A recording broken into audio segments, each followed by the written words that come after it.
Today on an all-new Dr. Phil. 17 motors in her head help her smile, blink, and even show emotion. Will AI go too far and replace the skills of human beings? Self-driving robots making food deliveries. I see this being a tool for enhanced creativity. It doesn't have the depth of human understanding to be original. This was a facial recognition fail. They just arrested me. They basically said the computer doesn't lie. But that's not you. Nope. How's this going to turn out? Is it going to be a good thing or a bad thing for us as we go forward? I honestly don't know. I think of the last couple months as a dress rehearsal. The AI that we have right now is pretty primitive compared to the AI that we want to get to. It lies a lot. It makes a lot of mistakes. It's a chance to think about regulation, how we want to have rollouts of more and more sophisticated artificial intelligence. And I think it's up to us eventually, and ultimately, is this going to be a good thing or a bad thing? Are we going to have the right policies around it? Are we going to have the right technical procedures to verify, to make sure it works in the way that we have for an airplane? You know, we make sure that the airplane meets certain standards. We don't really have those standards yet for AI. So I say this is a dress rehearsal. We kind of bungled it, and let's figure out how to do it better so that when it really is smarter than us, which may happen someday, that we have some control around it and that it does become a good thing rather than a bad thing. So Eric, as a professor and scholar, do you feel teachers should accept AI assistance? There's two schools of thought on that. There are a lot of teachers at high school, college level that are trying to stop their students from using it. There's even an AI conference that banned the researchers from using these tools to help them. I think that's a losing strategy that ultimately there's no holding this back. I'm going to tell the students to embrace it, and I expect them to do that much better essays and that much more insightful analyses. But as Gary mentioned, these tools are far from perfect. They're going to have to keep humans in the loop. And ultimately, I see this potentially as being a tool for enhanced creativity and better output, but there's no holding it back. Yeah, that's what I say. It's here and there's no holding it back. Let me ask you guys by a show of hands, how many of you are scared by the advent of AI? Raise your hand. How many of you are excited by it? Okay. How many of you are scared and excited about it? Yeah, I got my hand up on that. Now, since November 2022, everyone has been talking about ChatGPT, owned by OpenAI, which is a popular AI chatbot. You ask ChatGPT a question, and it instantly generates a human-like response based on the data that has been programmed into the system. If I put in a question, how would Dr. Phil introduce the idea of artificial intelligence on an episode? It instantly prints out the following. Welcome to today's show. We're going to be talking about a topic that's both fascinating and somewhat daunting, artificial intelligence. That's taking information it's got on AI and information that it's got on me and merging that together, right? And generating what the artificial intelligence suggests that I might say. Is that how that's true. working? There have been a lot of parodies of me on the internet because I'm one of the leading skeptics of AI. So people feed me into ChatGPT and they send it to me on Twitter. Everybody thinks they're the first person to send it to me on Twitter. I've gotten a lot of these. And it captures kind of my conclusions, but not the details of my style. I like to go into like, what's the latest result? Let's analyze this. Did people make a mistake in the analysis? And it doesn't capture that. I was talking to a new friend who's friends with Chris Rock yesterday. That's what happens when you visit Los Angeles. And he fed in Chris Rock's jokes, or asked it to write Chris Rock's jokes. And it knew some of Chris's jokes, but it couldn't write a new joke that was as funny as something that Chris could write. So it kind of, it's memorized a lot of things. It might have the gist. It might even get, some of the words that are some of the punchlines, but it doesn't have the depth of human understanding to be original. When it writes me, so to speak, it doesn't really capture the flair of my word choice. It tends to use boring words. It doesn't capture my incisiveness, I hope, about the data and like what it all means, but it kind of captures the end lines. Sometimes when you have it write a story about famous characters, it will actually botch them. Like there was a Wall Street Journal essay, I think, about having it write a term paper, and it sort of assigned lines to one character instead of the other. So sometimes it gets the detail wrong. It always kind of gets most of the gist right, but it's not so great on detail. If I could go back to something that Eric said, I think as a teacher or a retired teacher in some sense,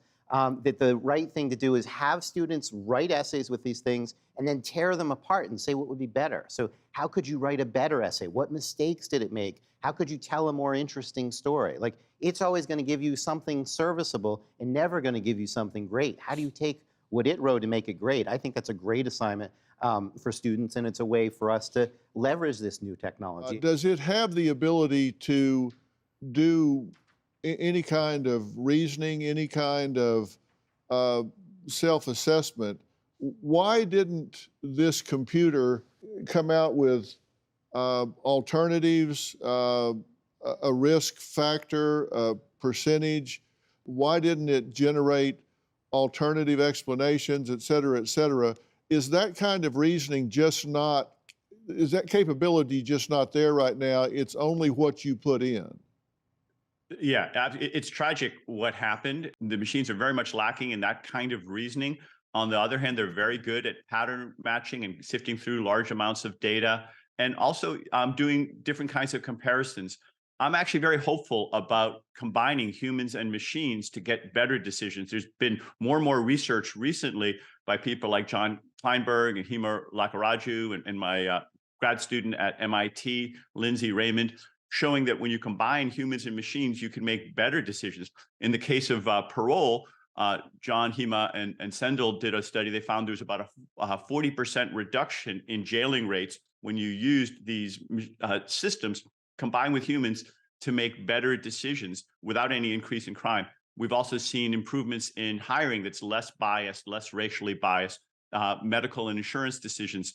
So ultimately, I think that if we do it right, if we take advantage of the strengths of the machines and the strengths of humans, which are different, then we can get less racial bias, better decisions, reductions in crime, better medical decisions. But it takes not depending blindly on the machine, or for that matter, blindly on humans. Remember, humans are pretty flawed too. There are 40,000 car accidents. There are a lot of judges that make wrong decisions. There's a lot of hiring decisions that are wrong. So we can do better on both fronts. Yeah, of course. I think there's a lot of lessons here as we bring out new technology. So one is the terrible thing that happened to him, and the other is like, what else could happen like this? So I think you put the right word there. It's about deferring to authority of the machine.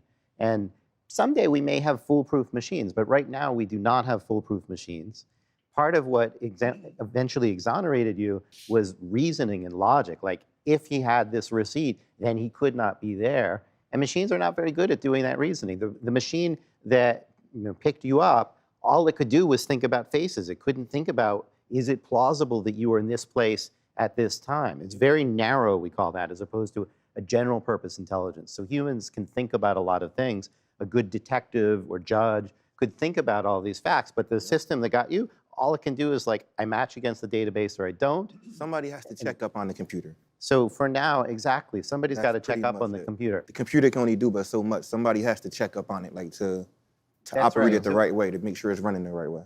I've got so much content out there that could be ingested into an AI platform that it would be awfully easy to take that and use it to put out opinions. And with art, how do you protect that? That's a great question, Dr. Phil.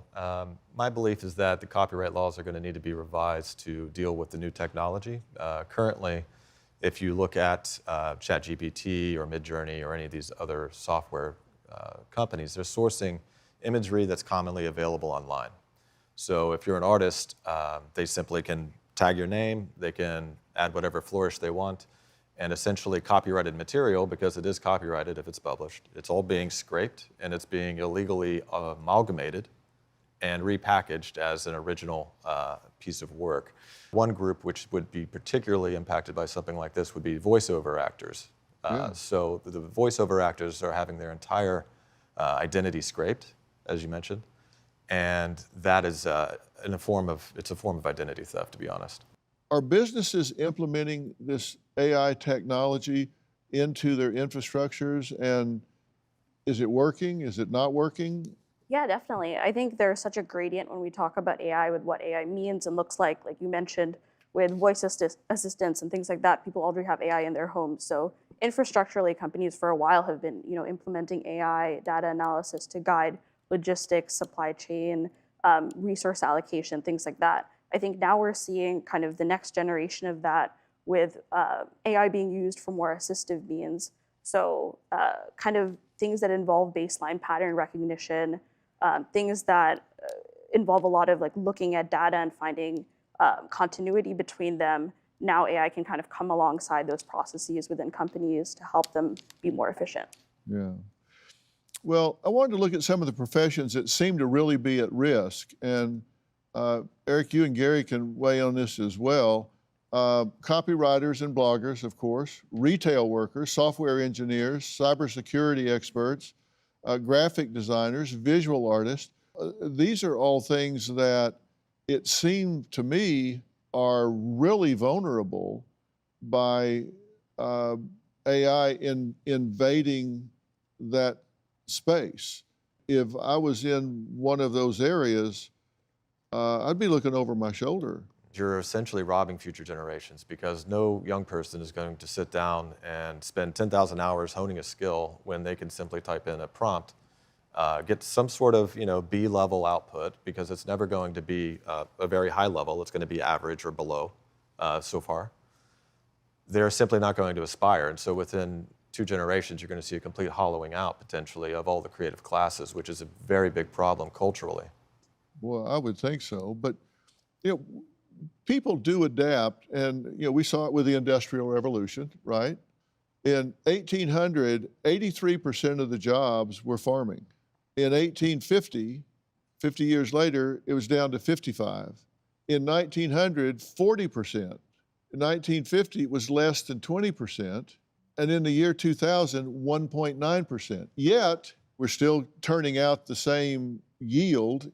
And all of those people, 83% of which were working on farms in 1800, did find other jobs. Next 10 years, next 20 years, there won't be that many jobs replaced. Some professions probably will disappear. There'll be a bunch new ones. It'll be like what you're describing. I think that's the short term. I think a lot of jobs are actually harder to replace than many people think.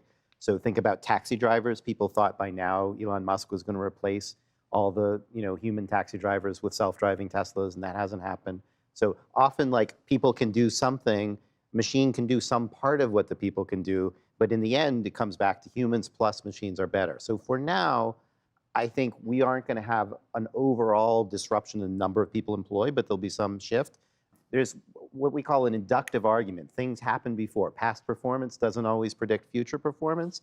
I think there's going to be a regime change, maybe it's 50 years or 100 years from now, where there really aren't that many things left that people can do that machines can't. You go to restaurants right now, like some fast food restaurants, there's no people in there right now. Everything is ran by machines. Yeah. Like you go in there, Cashiers are an they're example. gone. They're Definitely literally gone. The only people that's in what the I mean. restaurants are the people making the foods. He says that recently he caught one of his students plagiarizing their paper using AI. Thanks so much for being here, Anthony. Thanks for having me, Dr. Phil. It's a real pleasure. When you caught the student, was it really, did they just totally turn in what the machine wrote, or did they put any flair to it at all? There was no flair in this one. It was a cut and paste from ChatGPT, and the red flag was that the essay was just a little bit too good. We mere mortals make mistakes of spelling or thought, and there was nothing wrong with this essay. It was amazing. So that was the initial red flag. I took the student's essay and I pasted it into ChatGPT, and I said, hey, did you write this? And it came back and it said that there was a 99.9% chance that it did write it. Damn. See, that's just not, it's ratting on itself, and so you can't. Serious point there, though. It has no conscience. It doesn't care Exactly. about the ratting or anything else. Yeah. We're leaving our world to these machines that don't actually have a conscience, don't have a view about ratting, don't have a view about cheating. That's a serious issue. Yeah, they don't have a moral compass, so they'll plagiarize and then turn you in for it. So that's tough. Do you have a story or a question for me? Click the link in the description and tell me what in the world is going on.